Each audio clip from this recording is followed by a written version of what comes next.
plan your vacation, you have a slew of options. Will you slip into a boutique hotel, enjoying all of the personalized attention and specified amenities it entails? Perhaps you'd like to try an all-inclusive resort, where your only responsibility is deciding which poolside lounger to occupy.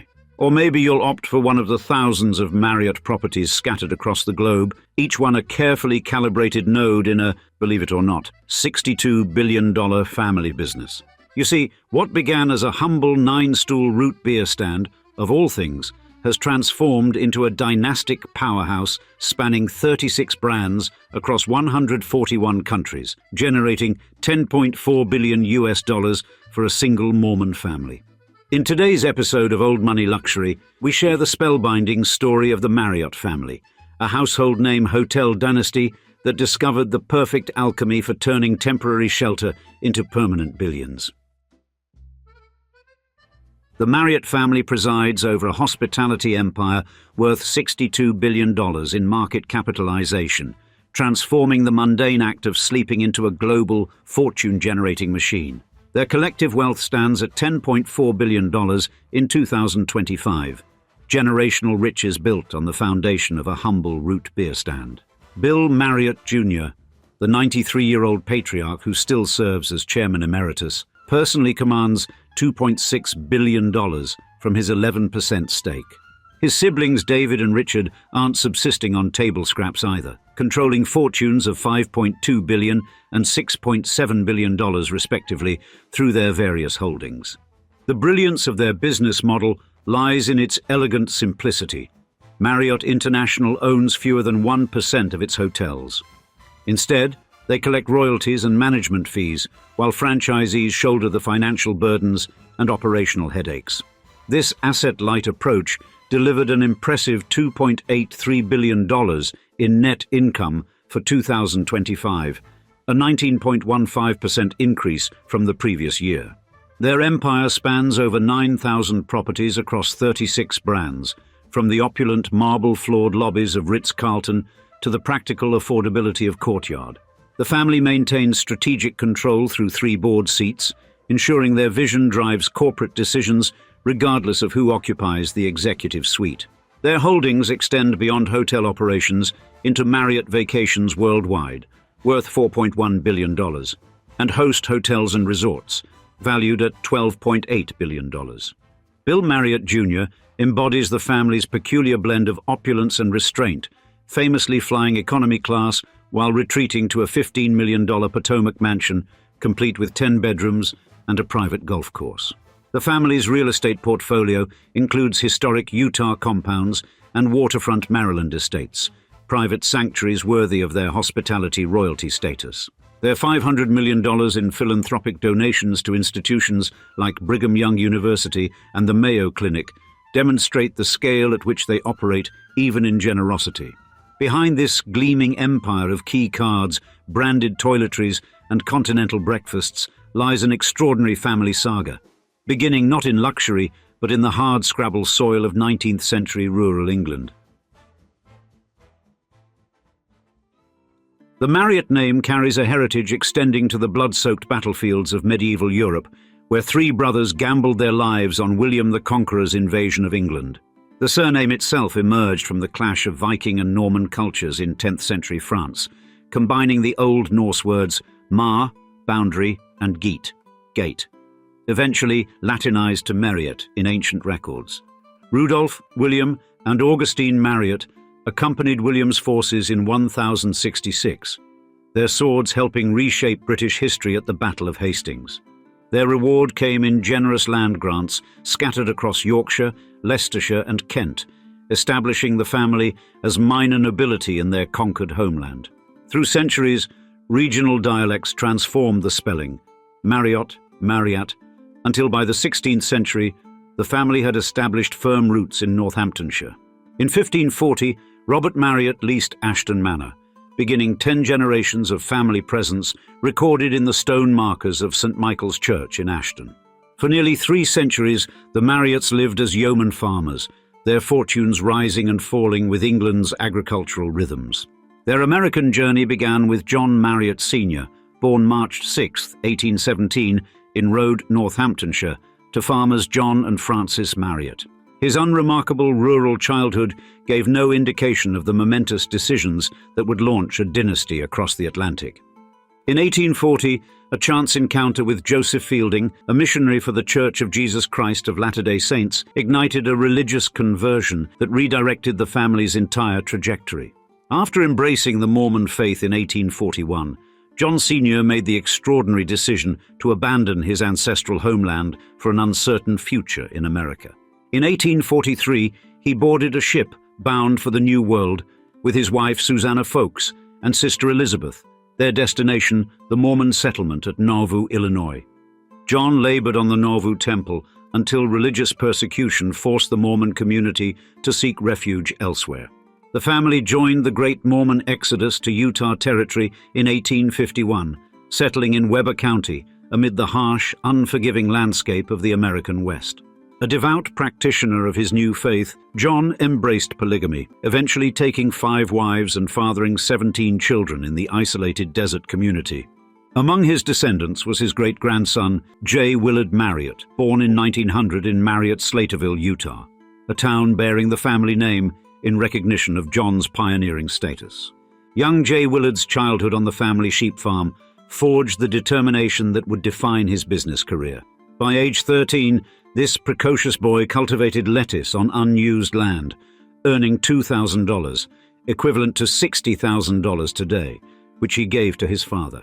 At 15, he independently transported 3,000 sheep by rail to San Francisco, demonstrating remarkable self-reliance for a teenager. His marriage to Alice Sheets, daughter of LDS Apostle Reed Smoot, connected the Marriotts to influential religious and political networks essential to their later achievements.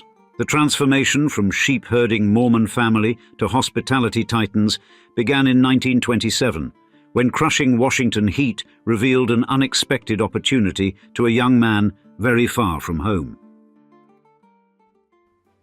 On May 20, 1927, J. Willard Marriott and his new bride Alice Sheets invested their entire wealth, $3,000 in savings and a $1,500 loan, to open a 9-stool A&W root beer stand at 14th Street and Kenyon Avenue in Washington, D.C.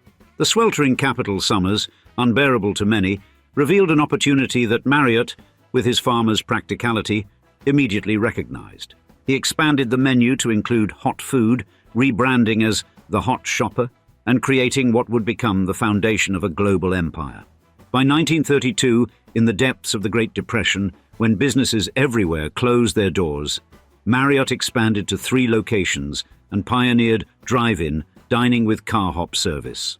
Even the loss of $8,000 in bank failures during the economic collapse failed to derail his methodical expansion. In 1937, Marriott made a pivotal decision, securing airline catering contracts with Eastern Airlines that diversified revenue streams beyond restaurants. The post-war economic boom provided fertile ground for Marriott's ambitions, culminating in his 1948 election as president of the National Restaurant Association. In 1953, Marriott Corporation went public, raising $10 million to fuel an aggressive growth strategy that would transform American hospitality. The company's watershed moment arrived in 1957, with the opening of the Twin Bridges Motor Hotel in Arlington, Virginia, Marriott's first venture into the lodging industry that would ultimately define the family's fortune. Behind this relentless expansion stood Marriott's revolutionary management philosophy: take care of employees, and they'll take care of customers. He instituted profit sharing in 1955, decades before such practices became commonplace, creating a corporate culture that generated extraordinary employee loyalty. His legendary weekly property inspections, where he engaged directly with housekeepers and chefs, established the obsessive attention to operational detail that became the Marriott hallmark. Marriott's physical resilience matched his business determination. In 1954, doctors diagnosed him with lymphoma, giving him 6 months to live. After receiving a blessing from Mormon church elders, he experienced what many considered a miraculous recovery, deepening his religious faith. The 1970s witnessed Marriott's aggressive diversification beyond hotels, launching the Sun Princess cruise ship in 1971. Theme parks followed with acquisitions of Great America in 1976 and Opryland USA in 1977, along with international hotel openings in Amsterdam and Cairo. By the time of his death in 1985, Marriott had built a company operating 1,400 restaurants and 143 hotels across 26 countries, generating $4.5 billion annually.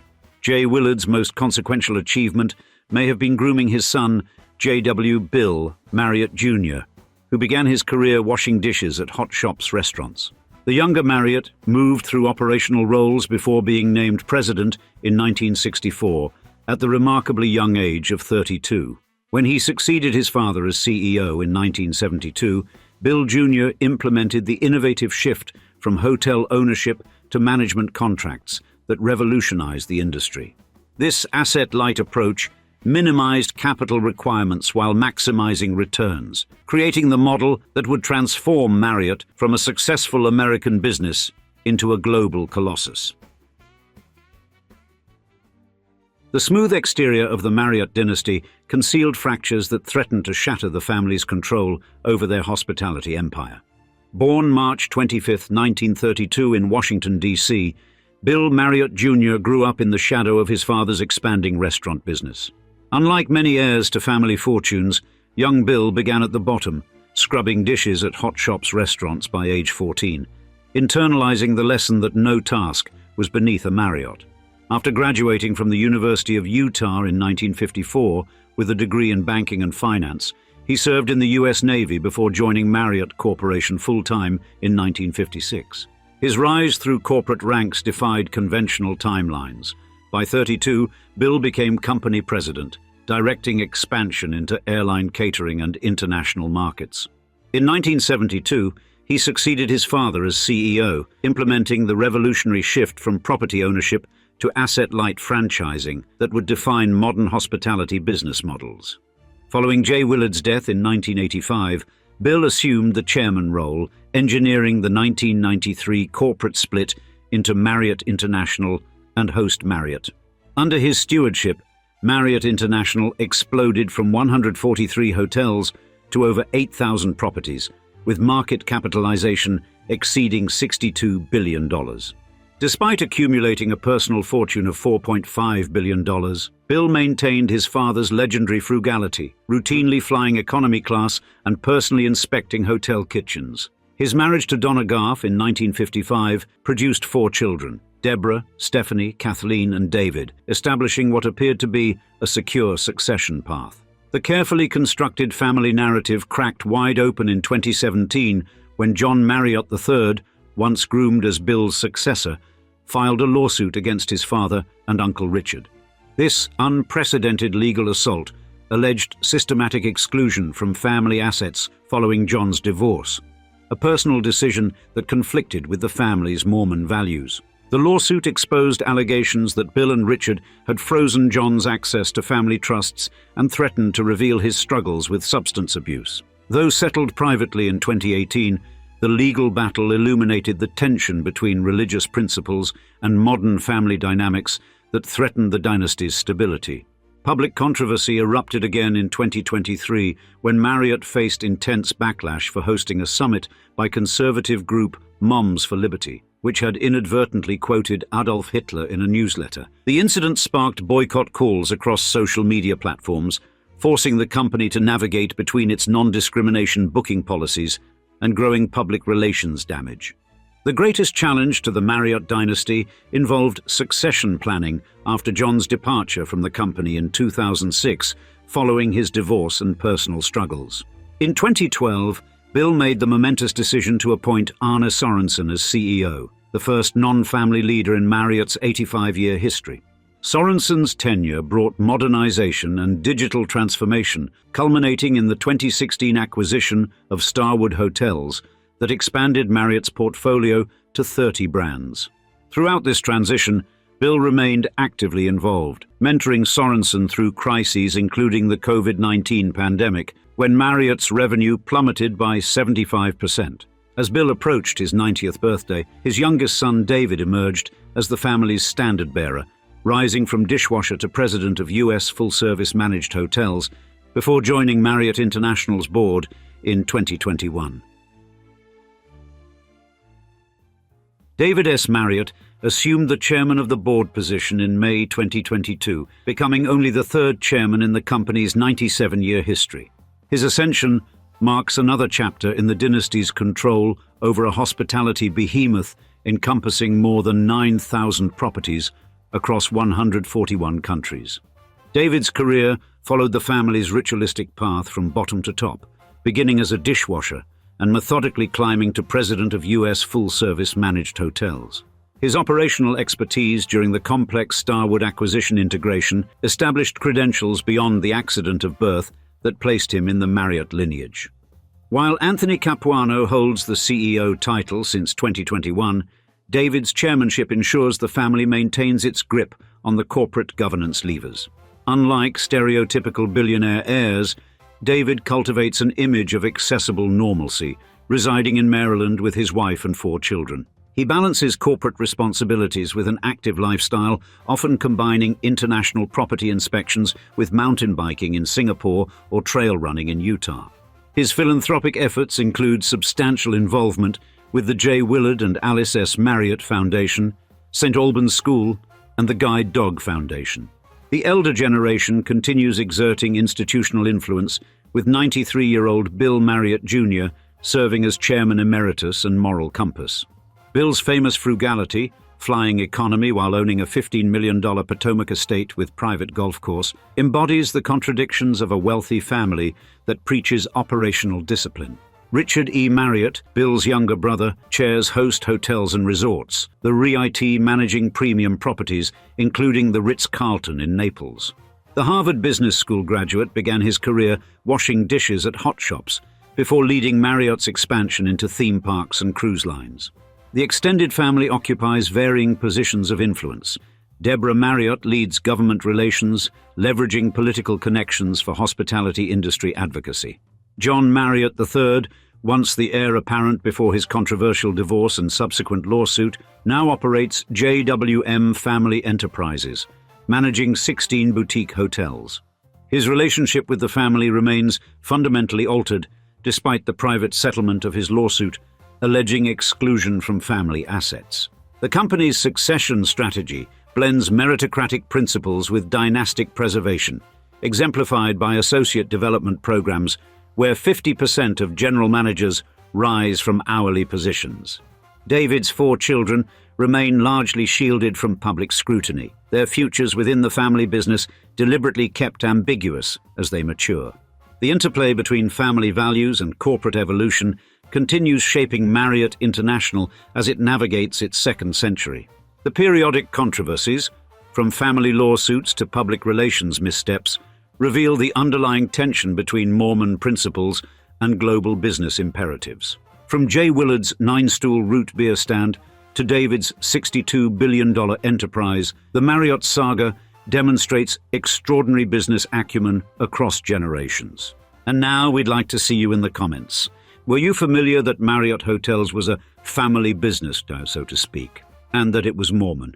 We look forward to hearing from you, and thanks again for joining us for another episode of Old Money Luxury. Cheers, until the next time.